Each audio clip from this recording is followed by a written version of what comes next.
Hello and welcome to part 3 of the Witch Doctor skill checking out thing clip. Yeah, something like that. It is time to move on, and it is time for the Gargantuan. Let's see how that one works. You summon a large zombie follower to fight for you. Gargantuan swings for 18 to 25 physical damage with every swing, so basically you get a friend that attacks. And as you can see, there are nothing tells you that it will end after a certain amount of time. You cannot cast it that often, so if it dies, you have to wait. But other than that, I think it's just a follower that you can hug every now and then if you want to. Really liking that one. You get your little army of zombies and zombie dogs. So yeah, you get your whole family there. Let's see what it does. Bruiser. Every now and then they will slam enemies, dealing damage and stunning them. This is kinda decent. I like it. Against tougher targets. Let's moving on. A restless giant against elite enemies or other players or champions, or if the Gargantuan is faced with 5 enemies, it will enrage. And I cannot keep the mouse in one place. It will gain movement speed, attack speed, and physical damage. That is a huge bonus. But it cannot occur more than once every 120 seconds. And that kind of bugs me a bit. It is too long of a cooldown for me to be happy. So I like the bonus, but I do not like the cooldown of it. So Wrathful Protector. It only lasts for 20 seconds, but it deals a lot of damage. It will knock things back. So you get a very strong protector, a very strong Gargantuan that hits hard, but only for 20 seconds, so move on from that. This is something that I think is a typo. And the Gargantuan gains a cleave ability, allowing its attack to hit multiple targets for 700%. My guess is that it should be 70%, because, well, it's kinda stupid. This is so good, you cannot afford to not take it otherwise. But if it's 700%, it's great. I'm going to take it. I like cleaving. I like to have a friend that is strong and can really deal some damage for me. But and even if it's 70%, that is my guess. I'm not sure. It might actually be that good. But well, if you look at this one, 82 to never mind. Even 70% would be nice. I would like that as well. And finally we got a big stinker. The Gargantuan is surrounded in a poison cloud, dealing 32 poison damage per second. Well, if you compare to this one, it might actually be alright. Well, moving on to Locust Swarm. You summon a locust, so it will assault enemies, dealing damage, and it will also jump. I've seen this in action on an earlier video, one of the first videos actually, when they showed the game the first time, I think. I really like it. Chewing them to the bone, dealing 25 poison damage per second for 3 seconds, so 75 damage. And it will jump around. So let's see what you can... This is a skill, by the way, that I really dig. I like the idea of this. It is really plague. It's not a plague, but it's summon a plague of locusts. But you get a plague feeling, not I'm throwing fire. It's really scary in some awkward way. So let's see what you can do. Diseased Swarm. A target killed by the locust swarm will leave behind a disease cloud that deals poison damage. Liking that one. If you got something in the middle that dies, it will leave even more damage. Searing locusts. Ignite. Okay, if you ignite them, I'm not sure that you have to ignite them, or if they are ignited when you cast them, but they will deal more damage. And fire damage. Devouring Swarm. You will gain mana. This one, once again, I like it. I like skills that actually gives you mana back. Pestilence. When it jumps, it has a chance to go to 2 targets instead of 1, liking that one as well. Cloud of insects increases duration to 10 seconds instead of, was it 3? Moving on to Spirit Barrage. You just bomb a Spirit Bolt, you throw it on a target, they take damage. Simple as that. Okay. Summons a spectre for 20 seconds that hovers over you and conjuring spirit bolts at nearby enemies. So you cast it once and it will shoot at random. Liking that one a lot. Let's see, phlebotomize. The spirits will return and give you health. Or mana. Wall of Souls. You will shoot 3 spirit bolts. Well, 4 in total, 3 additional. And Phantasm. Summons a spectre for 5 seconds that deals some damage to everything within an area. Okay, moving on to Acid Cloud. Cloud? Yeah.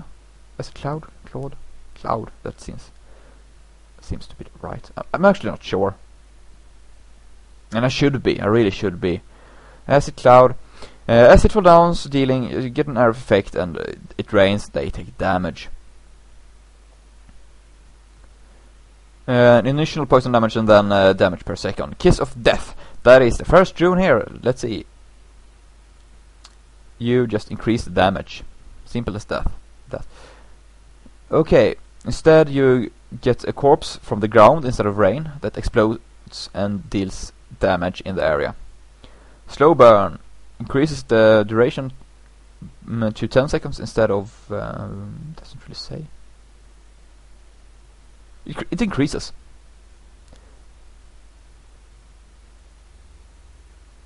Okay. Let's move on here. Increased range. And damage. And Lob Bomb. They said... Okay, so you form a slime that irritates enemies. Okay, moving on to... By the way, this is a skill I kinda think it's neat. But I'm not sure I'm going to use it. It's all about how the effects looks when you use it. But, well, moving on instead to Mass Confusion. You confuses enemies, some of them will fight for you for 8 seconds. Devolution. Targets killed by confused have a 99% chance of spawning a zombie dog. Paranoia. Enemies in the area will take additional damage. Cooldown is reduced. Up to 10 monsters who aren't confused will be stunned. Mass hallucination. Okay, so amid the confusion, a big spirit will just rampage through and deal damage to everything it hits and passes through. Let's see, now we have Big Bad Voodoo. By the way, this is not a skill, that's... well... hard to say. It's so easy to say, well, is it good, is it bad? It's easy to say that now when I'm not really, using it. But my feeling of it is like kind of maybe not that useful. I don't really think it's that cool either. It do not really fit into my style of playing. If you say like that, that is my first thought of it.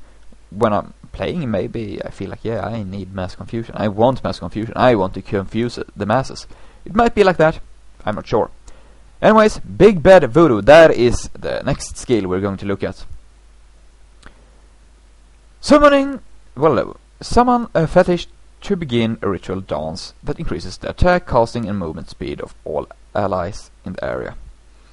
So basically you buff your party and yourself, I'm assuming it's yourself as well, by 15% for 20 seconds. Let's see, Boogeyman.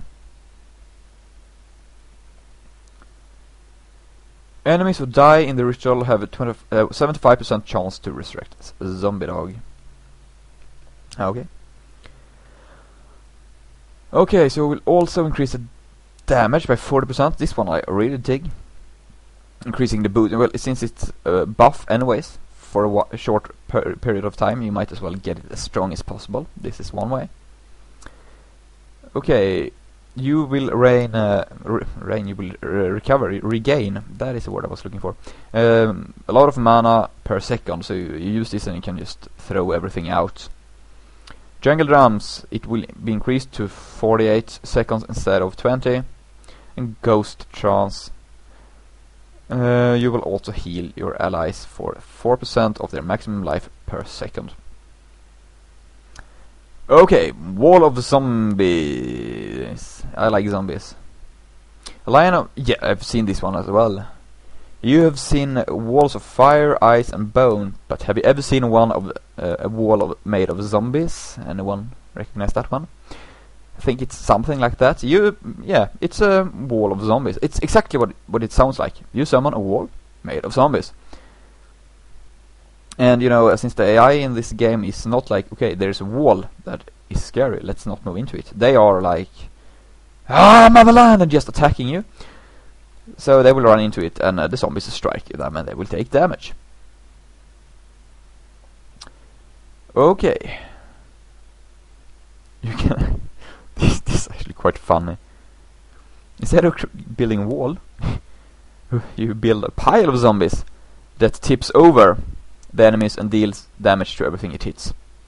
Creepers. Up to 3 zombies will emerge entirely from the ground and attack nearby enemies. Unrelenting. How hard can it be? Unrelenting grip. Zombies will slow the moment. Oh, slow. I don't want to slow things. I want to kill things. Double the width of the wall. The line of zombies will attack for 30 to 44. Double the length and more damage. Yeah. And dead rush. Zombies run out in all directions, dealing damage to nearby enemies.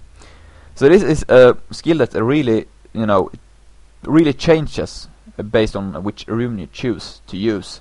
You know, from a wall to a pile to things that come from the ground. Yeah. And zombies that just run away from you and attack things. And we are now down to the final skill, the Fetish Army. Summon an army of fetish creatures to fight by your side for 20 seconds. They will attack with the daggers and deal damage. And it has a great cooldown, so you cannot use it that often, so I'm assuming it's strong. Let's see. Headhunters. You will add 2 hunters that will use blow darts. When the fetish appear, they will deal damage to anything close to them. It will decrease the cooldown to 50 seconds. You know, yesterday I was talking about the earthquake, I think it was. I didn't really like the cooldown reduction on that skill, but here I think it's kind of nice. I haven't seen the 2 last runes yet, but this one I really dig, because this skill is... it appeals to me. This feels like a skill you do not use, you know, to just empty your room, be strong and blast through. It is more of a utility thing that you use to get your little personal army, and this helps you do it more often. Okay, you get 2 more dagger wielders and 2 casters that breathe fire. So this is a skill I really like. But so far, none of the skills are... well, some are kinda nice, but nothing is real appealing to me. So now when I've looked at the skill, I still feel like, no, maybe not. This is not my favorite of the 5 classes in Diablo 3 so far. Might be different when you actually place it. But maybe it will change when we're looking at the passive skill. That is what we will do now. So welcome back for part 4 here in the next video.